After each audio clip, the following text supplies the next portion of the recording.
तो नमस्कार दोस्तों, स्वागत है आपका अपने अपने YouTube channel Virat Kohli of electrical engineering पे। आज हम एक one of the most important topic पे बात करने जा रहे हैं, जिसका अगर हम बात करें कि जो यूपी ट्रिपल एस सी है वो नेक्स्ट मंथ अप्रॉक्सीमेटली 1200 पदों पर इलेक्ट्रिकल एंड मैकेनिकल जो पोस्ट है E&M की, उस पर भर्ती करने जा रहा है। तो यूपी ट्रिपल एस सी आपको ये फॉर्म भरना चाहिए। एक तो इसका फ़ायदा ये है कि इसमें जो नौकरी लगती है वो पूर्णतः सरकारी डिपार्टमेंटों में नौकरी लगती है। अब ये पूर्णतः सरकारी डिपार्टमेंट क्या होते हैं? देखिए, दो तरीके के सरकारी डिपार्टमेंट होते हैं। एक होते हैं पब्लिक सेक्टर अंडरटेकिंग, जिनको PSUs कहा जाता है। दूसरे होते हैं हमारे पास जो PSUs नहीं होते, ठीक है, जिनको पूर्णतः सरकारी बोला जाता है। अब ये पूर्णतः सरकारी डिपार्टमेंट कौन से होते हैं? पूर्णतः सरकारी डिपार्टमेंट वह सरकारी डिपार्टमेंट होते हैं जो 100% गवर्नमेंट अंडरटेकिंग होते हैं। और PSUs जो हमारे पास होते हैं 51% गवर्नमेंट के, 49% प्राइवेट। जैसे UPPCL है, UPPCL एक PSU है, ठीक है, और LMRC एक PSU है, UPRML एक PSU है। लेकिन अगर हम यूपी ट्रिपल एस सी के अंदर बात करें तो यूपी ट्रिपल एस सी के अंदर जो आपकी नौकरी लगती है वो पूर्णतः सरकारी डिपार्टमेंटों में लगती है,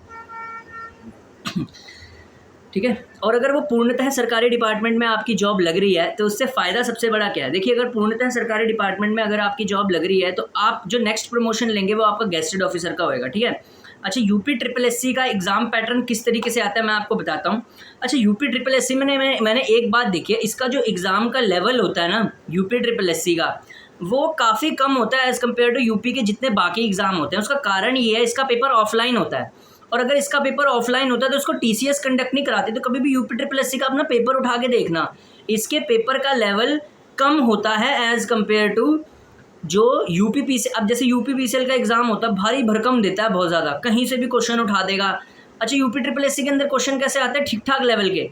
पावर सिस्टम क्वेश्चन हर सब्जेक्ट से आएगा, लेकिन पावर सिस्टम से क्वेश्चन आएगा तो पावर सिस्टम से जो क्वेश्चन आएगा वो कुछ इस प्रकार से आएगा कि इतना टफ नहीं होएगा, या मशीन से कुछ क्वेश्चन आएगा तो इतना टफ लेवल का नहीं होएगा कि आपको लगेगा यार बहुत ज़्यादा कोई दिमाग लगाना पड़ रहा है। यूपी ट्रिपल एस सी सिर्फ प्रैक्टिस मांगता है, ठीक है। उत्तर प्रदेश अधीनस्थ सेवा चयन आयोग का जो एग्ज़ाम होता है ये one of the easiest exam होता है। अगर हम देखा जाए किसी के पास पैट का स्कोर है ना तो इसका टेक्निकल का आराम से उड़ा सकता है।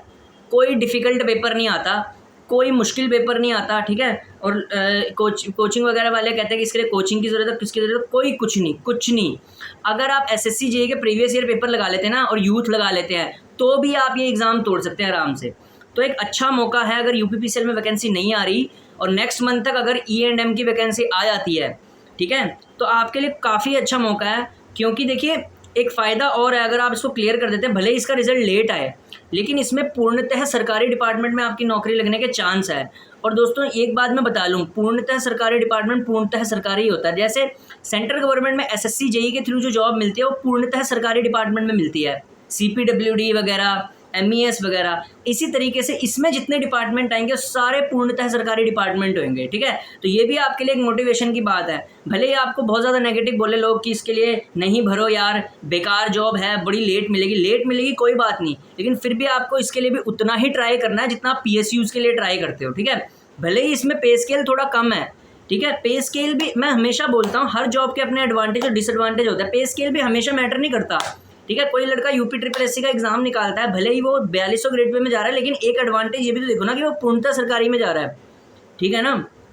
कभी भी प्राइवेटाइजेशन का कोई चांस नहीं। अब यूपी ट्रिपल एस सी से कोई लड़का PWD में गया, PWD एक पूर्णतः सरकारी डिपार्टमेंट है, क्या उसका कभी प्राइवेटाइजेशन का चांस है? कभी भी नहीं है, ठीक है, कभी भी नहीं है, ठीक है। इसी तरीके से RWD में गया, ठीक है, इवन हो सकता है इरिगेशन में भी जा सकते हैं आप, ठीक है। बहुत सारे जल संस्थान हो गया, इतने सारे डिपार्टमेंट इसके अंदर आपको मिलेंगे, ठीक है। कृषि सेवा, अधीनस्थ कृषि सेवा भी इसके अंदर आती है। तो जब इतने सारे डिपार्टमेंट आपको मिल रहे हैं वो पूर्णतः सरकारी, तो आपको इसको भरना ही भरना है। ये तो अच्छी न्यूज़ थी। अब दूसरी बात करेंगे कल RRB JEE की वीडियो में। RRB JEE के लिए मैं अलग से आज वीडियो लेके आऊँगा कि RRB JEE एक अच्छी अपॉर्चुनिटी है और आपके लिए इसको कैसे प्रिपेयर करना है। पहले आज के लिए इतना ही कि यूपी ट्रिपल एस सी में एक आस आने वाली है, ठीक है। तो जिनका LMRC में नहीं हुआ वो यूपी ट्रिपल एस सी की तरफ को ध्यान दे लें, ठीक है। धन्यवाद।